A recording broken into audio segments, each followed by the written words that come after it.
जय माँ जगदम्बा। आप सभी साधकों का बहुत बहुत स्वागत है। आज मैं आपको एक परम रहस्य बताऊंगा। इस सृष्टि में सबसे पहले तो यह समझ लीजिए, ज्ञान ज्ञान ही सबसे बड़ी चीज है, अर्थात नॉलेज। जिसके पास ज्ञान है वह सब चीज कर सकता है।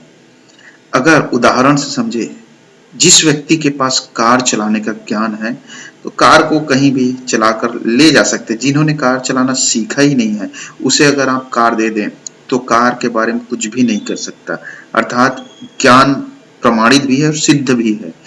ज्ञान है तो सब चीज है। अब मैं आपको बताऊंगा, जो इस दुनियादारी से लेकर संपूर्ण तीनों लोक, नवखंड और 84 ब्रह्मांड का स्वामी है, शिव, उसका ज्ञान, परम सत्य का ज्ञान। तो सबसे पहले तो आप समझ लीजिए, भगवान बुद्ध भी हुए हैं। बुद्धत्व और शिवत्व क्या है दोनों का रहस्य, कौन है सबसे परम सत्य।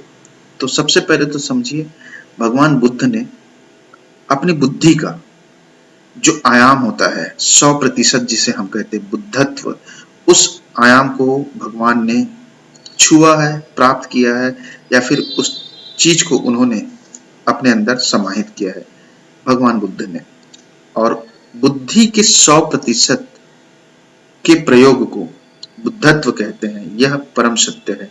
भगवान ने उस अवस्था को प्राप्त किया था और उन्होंने हर वो सिद्धि को प्राप्त किया, लेकिन वह कभी दिखाए नहीं। वह परम सिद्ध पुरुष थे।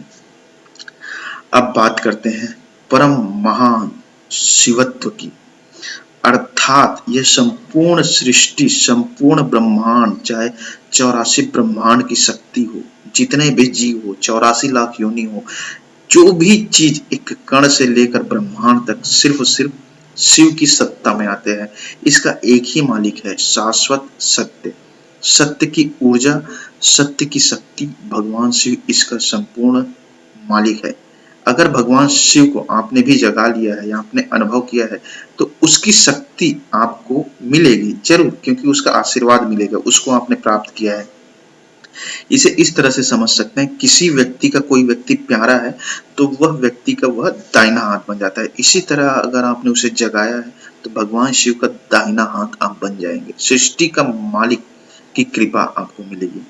अब बात करते हैं संपूर्ण सृष्टि का मालिक, अर्थात इसे अगर प्रैक्टिकल में देखना चाहेंगे, आप साइंस की दृष्टि से देखना चाहें भगवान शिव को, तो इसे समझिए, जो दुनिया में सत्य में शिव का निवास है। जो व्यक्ति सत्य में है, सत्य कर्म करता है, सत्य को धारण करके रखा है, उसके ऊपर शिव की कृपा तो होना अनिवार्य है। वही शिव की शक्ति को प्राप्त कर सकता है और वही साधक है जो पूर्ण रूप से शिव को जागृत कर सकता है। क्योंकि कर्म कर्म से शिव उत्पन्न होंगे, आपके पास आएंगे। और यह संपूर्ण सृष्टि में ऐसा कोई वस्तु नहीं होगा, ऐसा कोई घटना नहीं होगा, ऐसा कोई चीज नहीं होगा जिसे साधक कल्पना, विचार, भावना के साथ करे वह सत्य में घटित ना हो। क्योंकि एक तरह से वह साधक जो है सतपुरुष का, अर्थात सतपुरुष कहने का अर्थ है शिव का दाहिना हाथ है। और उसके लिए सृष्टि में कुछ भी, सृष्टि की बात करना तो छोटी मोटी बात हो जाए, इस पूरे ब्रह्मांड में कोई भी चीज उसके लिए असाध्य या दुर्लभ नहीं रहेगा।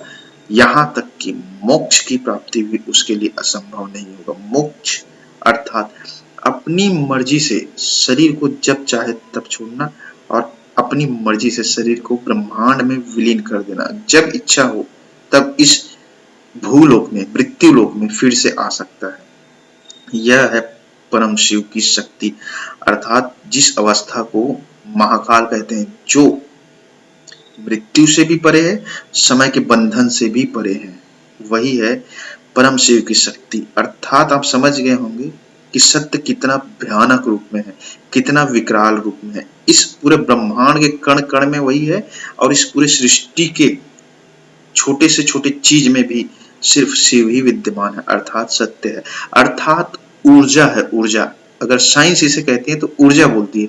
हर जगह ऊर्जा विद्यमान है, जिसे अल्बर्ट आइंस्टाइन ने भी सिद्ध किया है कि ऊर्जा ही इस पूरे ब्रह्मांड का खेल है।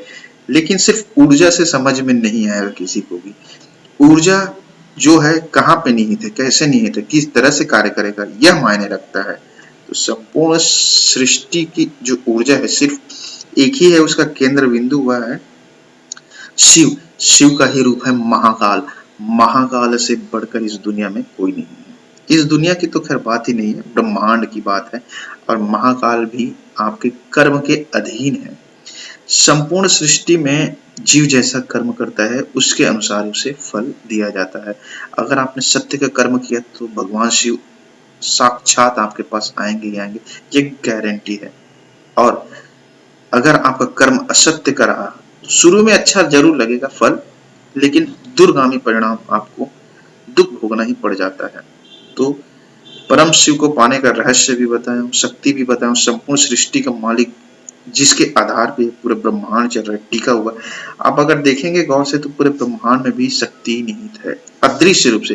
और एक चीज और है, अगर आप भगवान शिव को जो हर व्यक्ति के अंदर विद्यमान है, स्थापित है, हर कण में है, आपके अंदर भी है, मेरे अंदर भी है, सबके अंदर है, उसे अगर आप खोजने के लिए निकलेंगे तो नहीं खोज पाएंगे।